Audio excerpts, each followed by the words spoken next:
Now this will be a very short video talking about something I mentioned in my video about Gary Neville and the strikes yesterday, but is also useful anytime you hear someone claim the NHS is underfunded, because spoiler alert, it bloody ain't.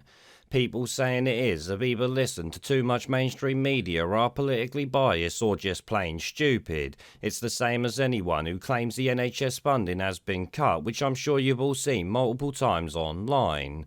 This here is nonsense, because as you can see just from this graph, it goes up by billions each year, and next year will be up to £153 billion. That's a lot of money. Yep, that is 20 billion more than in 2019 and 38 billion more than in 2014. Plus, for context, that £153 billion when converted to dollars is more than the GDP of Qatar and less than $20 billion short of Greece's GDP. I don't fucking believe it. You better believe it, because it's fucking happening.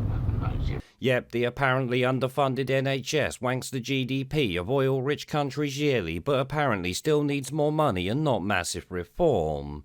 Oh, and apparently it spends 65% of this insane amount of money on staff, but this figure's misleading, because that does not mean just the clinical staff you would think of. That also means a lot of jobs that literally do nothing for patients, like diversity and inclusion ones. Shit, last I heard, there's like 40,000 managers working for the NHS. This is surely a massive waste of money that could be spent on doctors of shit, could it not? Now, another thing that shows you the issues with the NHS are waste and not funding is this bit of info you will never hear from the BBC. As you can see here, that the NHS spends a similar amount to that of Australia, and yet Australia sits at the top of the tables while we're closer to 20th. This is undeniable proof that our healthcare system is wasting shitloads of money, but like we really needed that. Actually, it also proves that our immigration policies are helping make the healthcare system work, but this should have been obvious to anyone even before now.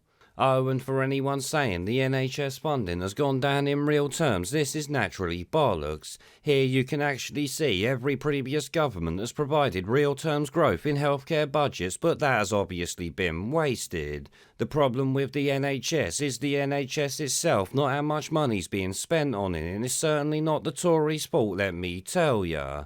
Now yes, the Tories can be blamed for doing many things to fuck this country up, but the NHS waste, I'm sorry to say, is not one of them.